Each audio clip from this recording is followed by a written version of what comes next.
दर्द का रिश्ता होता है। देखो, अगर माता जी यहाँ नहीं है ना तो जरूर कोई बात है। लेकिन बरखा, ऐसी क्या बात हो सकती है?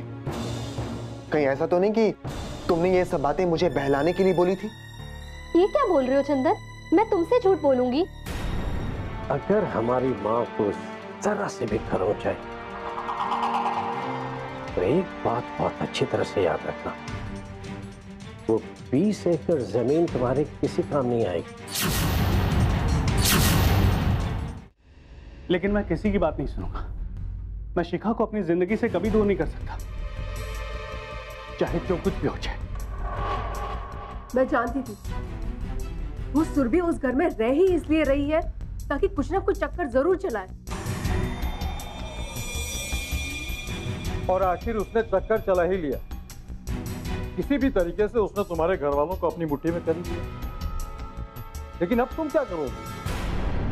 अंकल, मैं कुछ ना कुछ तो जरूर करूंगा। सबसे पहले तुम उस लड़की को घर से बाहर निकालने की कोशिश करो, और अगर वो लड़की तुम्हारे घर में रही तो तुम्हारे लिए बदनसीबी बन। किसी भी तरह से उसे घर से बाहर निकालो। अब ये तुम्हारे ऊपर है कि तुम अपने घर वालों को कैसे मजबूर करते हो और कैसे सुरभि से छुटकारा पाते हो।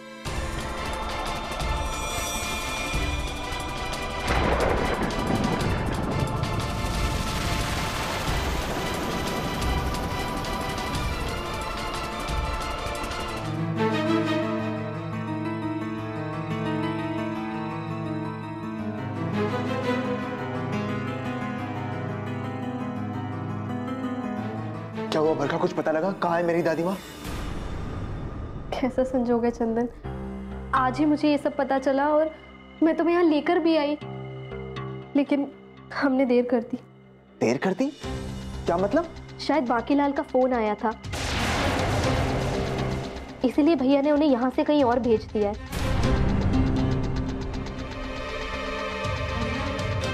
तो फिर तुमने उनसे पूछा नहीं कि कहाँ रखा है उन्होंने? मैंने पूछा उनसे, लेकिन अब वो यहाँ नहीं है तो भैया मुझे बताना जरूरी थोड़ी समझेंगे। बस उन्होंने यही कह के टाल दिया कि अब वो जहाँ भी हैं सुरक्षित हैं। प्लीज बरखा, एक बार दादी माँ का पता लग जाए तो सारी मुश्किलें दूर हो जाएंगी। प्लीज। इस वक्त तो कुछ पता नहीं लग सकता चंदन। मैं भैया को बताने पे मजबूर तो नहीं कर सकती हूँ ना, पर मैं कोशिश जरूर करूंगी। एक बात बताओ चंदन, तुम्हारी दादी माँ के बारे में पुलिस में तो कोई खबर नहीं की गई ना? बरखा, अगर हम पुलिस की मदद ले सकते होते तो हम कब की पुलिस की मदद ले चुके होते। लेकिन अफसोस, हम पुलिस की मदद भी नहीं ले सकते, क्योंकि अगर हमने पुलिस की मदद ली तो बाकीलाल खुद हमें कानून के जाल में फंसा देगा, ये कहकर कि हमने बिना किसी को बताए दादी माँ को अपने घर में रखा, उनकी जमीन अपने नाम करवा ली। बहुत बड़ी उलझन हो जाएगी बरखा, बहुत बड़ी उलझन हो जाएगी। अगर पुलिस में कोई खबर नहीं की गई है तो फिर बाकीलाल क्यों इतना परेशान है कि उसने भैया को यह आदेश दे दिया कि माताजी को यहाँ से हटा दिया जाए? बरखा, जो झूठ के रास्ते पर चलते हैं उन्हें झूठ के खुलने का डर तो रहता ही है। चंदन, भैया को नहीं पता कि मैं तुमसे प्यार करती हूँ, और तुम्हें पता है भैया ने ये काम हाथ में क्यों लिया है? मेरी शादी के लिए। वो बहुत धूमधाम से मेरी शादी करना चाहते हैं और इसी काम के लिए उन्हें बहुत बड़ी रकम मिलेगी। लेकिन बरखा, जुर्म तो जुर्म होता है। मुझे मालूम है कि तुम अपने भैया से बहुत प्यार करती हो, और अगर तुम अपने भैया से बहुत प्यार करती हो तो फिर तुम उन्हें जुर्म के रास्ते पर चलने क्यों दे रही हो? वो जुर्म के रास्ते पर चलकर तुम्हारे लिए खुशियां खरीदना चाहते हैं, लेकिन क्या वो खुशियां तुम्हें रास आएंगी? जरा सोचो बरखा, अगर उस जुर्म के लिए पुलिस ने उन्हें गिरफ्तार कर लिया तो? ऐसे मत बोलो चंदन। तो फिर बरखा, तुम अपने भाई को जुर्म के रास्ते पर चलने से रोको। एक अच्छी बहन होने के नाते तुम्हारा यह फर्ज बनता है कि तुम उन्हें जुर्म के रास्ते पर चलने से रोको। और प्लीज बरखा, किसी भी तरह पता करने की कोशिश करो कि दादी माँ कहाँ है। प्लीज बरखा। मैं जरूर पता लगाऊंगी। ठीक है, मैं चलता हूं। कोई भी बात हो मुझे जरूर बताना।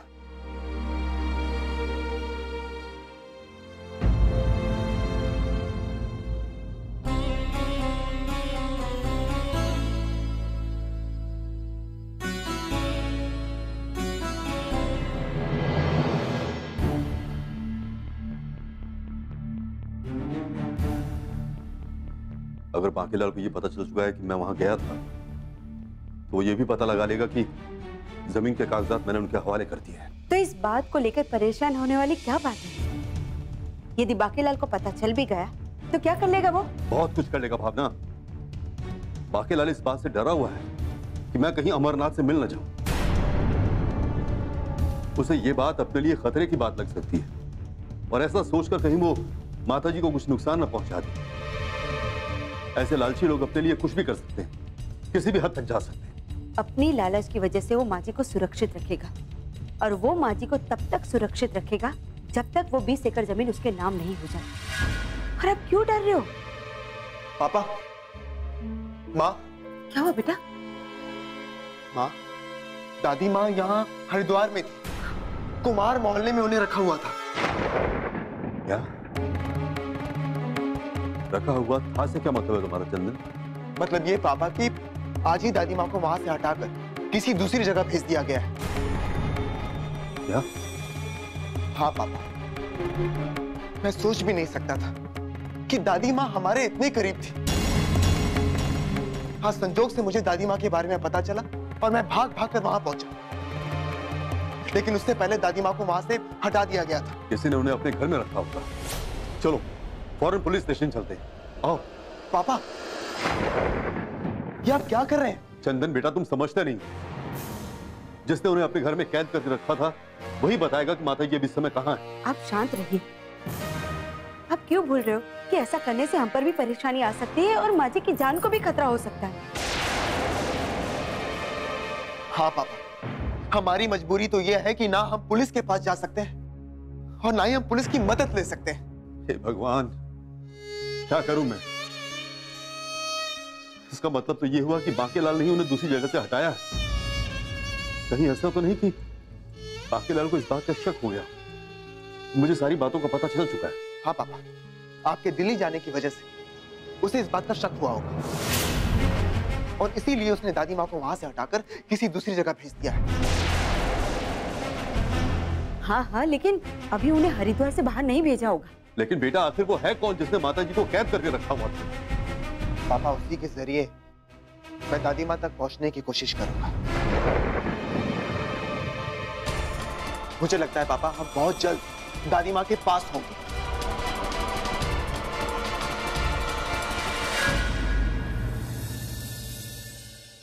जी गुप्ता जी, जैसा मैंने आपको समझाया है आप बिल्कुल वैसे ही करना, ठीक है? Okay Gupta ji, bye. अरे केदार, तुम ऑफिस से कब आए? बस भैया अभी थोड़ी देर पहले ही आया मैं। आज सिमरन ट्रेवल्स वालों के साथ मीटिंग थी ऑफिस में। वो हमें अपनी 2 AC बसेस कॉन्ट्रैक्ट में देने के लिए तैयार हो गए हैं। मैंने गुप्ता जी को उनके ऑफिस भेज दिया है कॉन्ट्रैक्ट की फाइल लाने के लिए। लेकिन केदार, ये कॉन्ट्रैक्ट तो बहुत पहले साइन हो जाना चाहिए था। हो जाएगा भाई साहब, कोई टेंशन की बात ही नहीं है। नहीं, वो आपने वैभव को इतनी छूट दे रखी है कि वो किसी भी बात को समझने की कोशिश ही नहीं करता। आप उसे कुछ समझाइए ना। हमने उसे समझा दिया है भाभी। अब क्या है कि एकदम से किसी नतीजे पर नहीं पहुंच सकते। वैभव भी सच्चाई को समझ चुका है। अब वो वही करेगा जो हम चाहते हैं। वैभव, इधर आ। जी पापा। देखो वैभव, कभी कभी गलतियां भंवर बनकर इंसान को अपने आगोश में समेटना शुरू कर देती हैं। जितनी जल्दी हो सके इस भंवर से बाहर निकलने की कोशिश करो।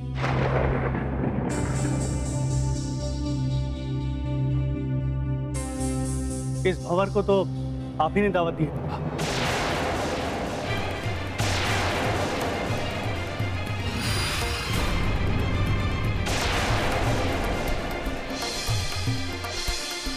और कौन से तूफान उठने का इंतजार कर रहे हैं आप?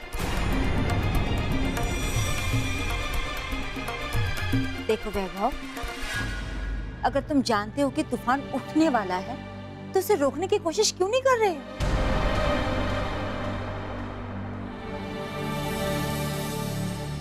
हम सब तुम्हें ये समझाना चाहते हैं वैभव कि 2 नावों में सवार करने वाले हमेशा डूब जाया करते हैं।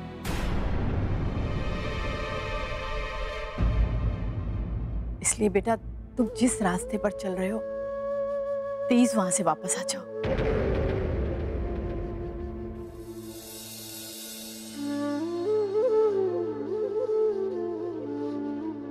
आपको सुरभि ही क्यों अच्छी लगती है माँ?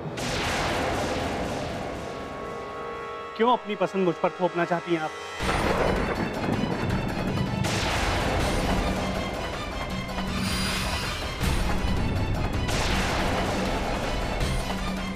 और शिखा को फोन करके पता नहीं क्या क्या सुनाया आप। ये बात ठीक नहीं है माँ। हाँ तो क्या हुआ? मैं जो तुम्हें समझाने की कोशिश कर रही हूँ वही शिखा को समझाने की कोशिश की, बस।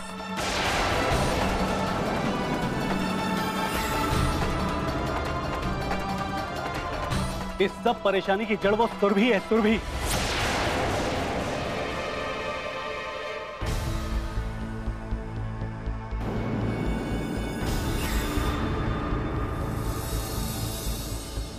मैंने आपसे कहा था पापा कि गलती को सुधारने की कोशिश होनी चाहिए। अरे जिस तरह सुरभि इस घर में गलती से आ गई थी, उसे निकाला क्यों नहीं जा सकता?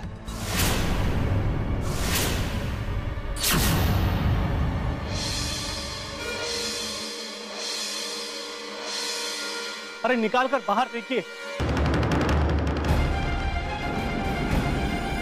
सारा मुद्दा खुद ब खुद खत्म हो जाएगा। मेरी बात कोई समझना नहीं चाहता। क्या बड़बड़ा रहा है ये? क्या बोल के गए? बड़ों का कोई लिहाज ही नहीं है इस लड़के को।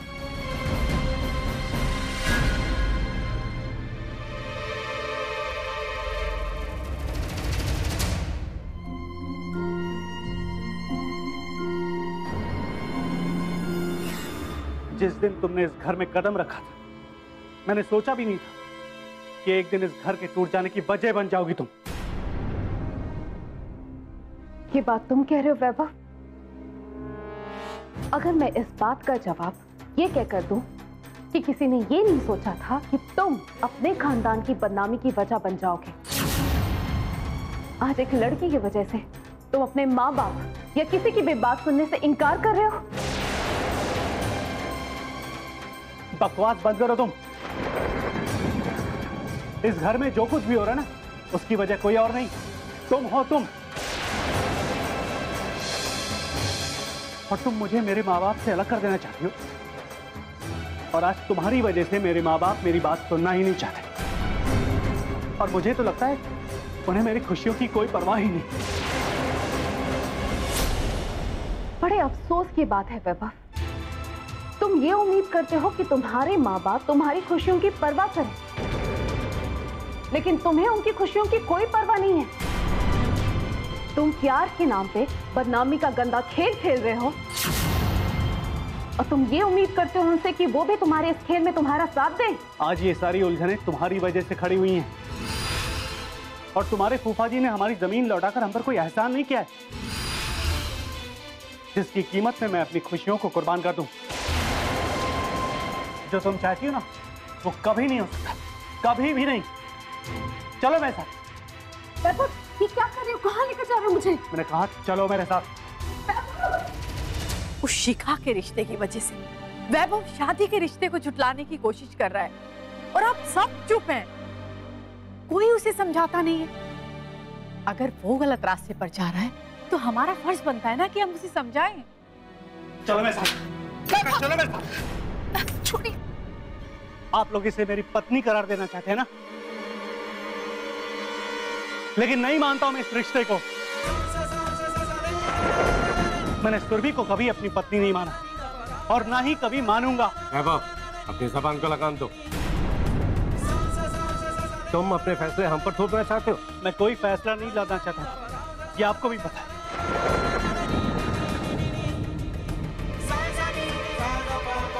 और सबको पता है कि मैंने सुरभि से शादी क्यों की।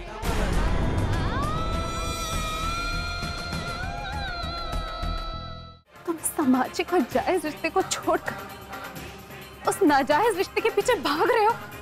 मैं तुमसे कोई बहस नहीं करना चाहता हूं। दर्द का रिश्ता होता है। और सबको पता है कि मैंने सुरभि से शादी क्यों की।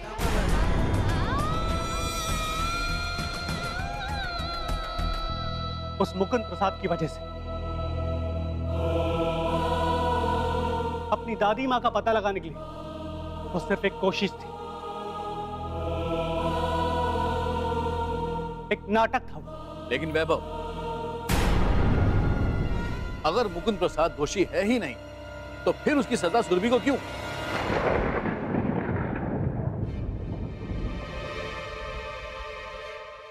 मैं सुरभि को कोई सजा नहीं देना चाहता हूं चाचा। अनजाने में जो गलती हुई थी उसे सुधारने की कोशिश कर रहा हूं मैं। वैभव, जिसे तुम गलती कह रहे हो सकता है कि ये तकदीर का फैसला हो।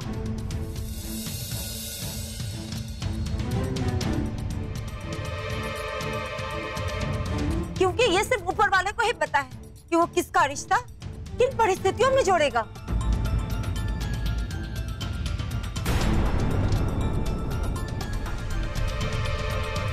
माफी चाहता हूं चाची, लेकिन मैं इसे ऊपर वाले का फैसला मानकर अपने प्यार का गला नहीं घोट सकता हूं।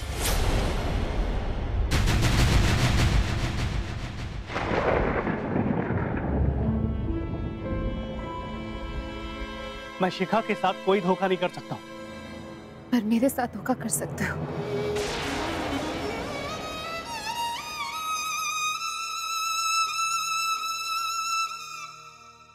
मैंने अपने पूरे मन, कर्म, वचन के साथ तुम्हें अपना पति माना है।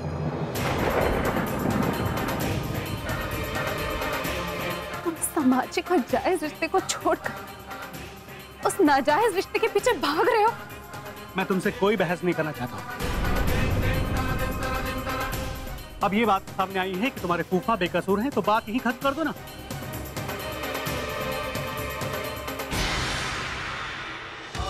तो तुम्हें तो यहां से जाना होगा,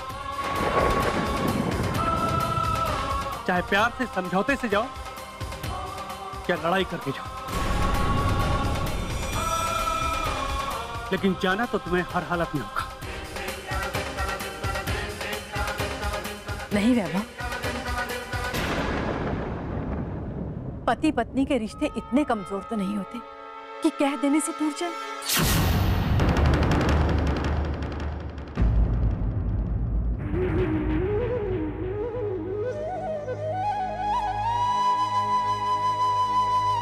तुम्हें शायद याद नहीं है, मैंने तुमसे कहा था पत्नी के गले में बंधा हुआ ये मंगलसूत्र 2 रुपए का धागा या गहना नहीं होता।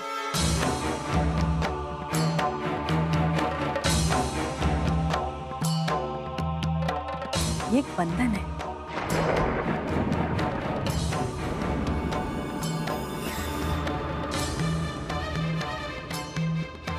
ऐसा बंधन जिसमें बंधने के बाद कोई भी स्त्री इससे आजाद होना नहीं चाहती।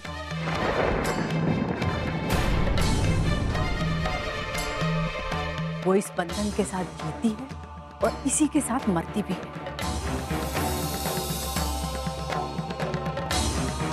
अगर गलती से ऐसे बंधन बन जाएं, तो ऐसे बंधन टूटते भी।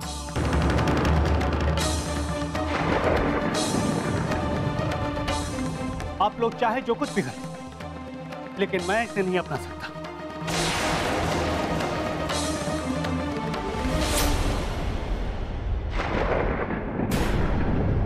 ऐसे रिश्ते का एक ही अंजाम है, एक ही अंजाम, तलाक।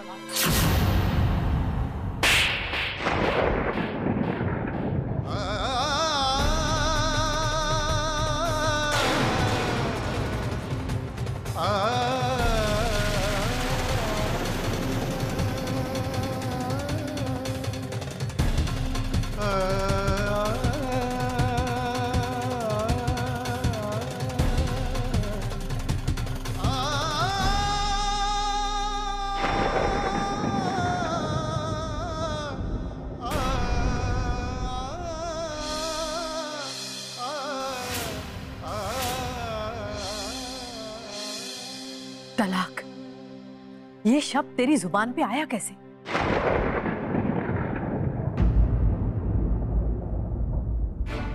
सुरभि चाहे जो कुछ भी कहे, ये मेरा फैसला है।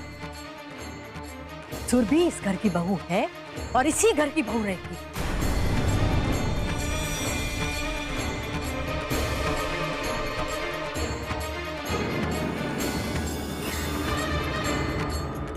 और ये मेरा फैसला है कि सुरभि को यहां से जाना ही होगा।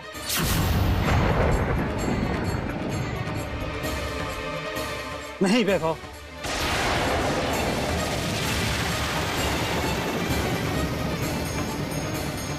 तुम्हारे चाहने से सब कुछ नहीं हो जाएगा। तुम बहुत गलत कर रहे हो।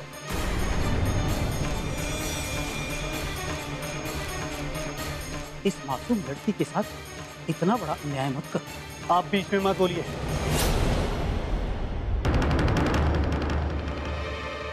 और आपको मेरे घर के मामले में बोलने का कोई अधिकार नहीं है। वैभव, तुम भूल रहे हो कि इस लड़की का कन्यादान मैंने किया है। दर्द का रिश्ता होता है। और आपको मेरे घर के मामले में बोलने का कोई अधिकार नहीं है।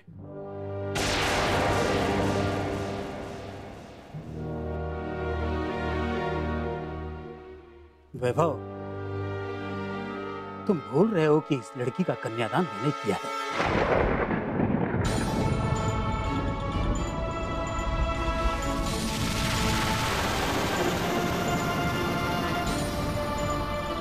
श्रियाचम्या ओम विष्णवे नमः, ओम विष्णवे नमः, ओम विष्णवे नमः, ओम विष्णोर्विष्णु पुराण पुरुषोत्तमस्य विष्णोराज्ञा प्रवर्तमानस्य श्री द्वितीय परार्धे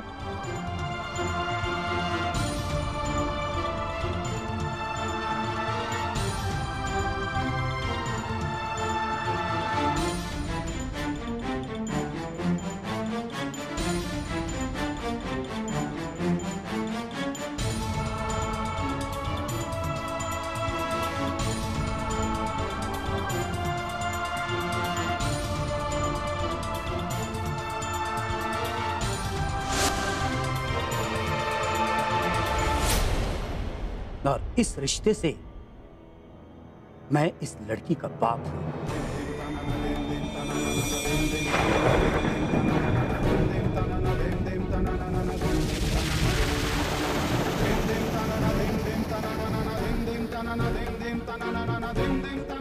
और एक बाप अपनी लड़की पर जुल्म होते कभी नहीं देख सकता। मैं भी नहीं।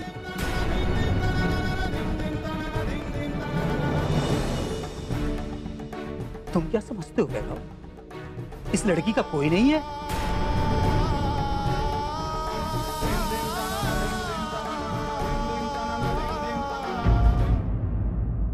मैं तो कहता हूं कालराज साहब कि वो आपकी बेटी की खुशियां छीनना चाहता है ना। आप कुछ ऐसा चक्कर चलाइए कि आप उनसे उनका बेटा छीन लें अपने हिसाब से। फिर वो आएंगे आपके पास, फिर झुकेंगे आपके कदमों में। समझ रहे हैं ना अपने हिसाब से? मेरे ख्याल से तुम अपना घर हमेशा के लिए छोड़कर हमारे घर आ जाओ।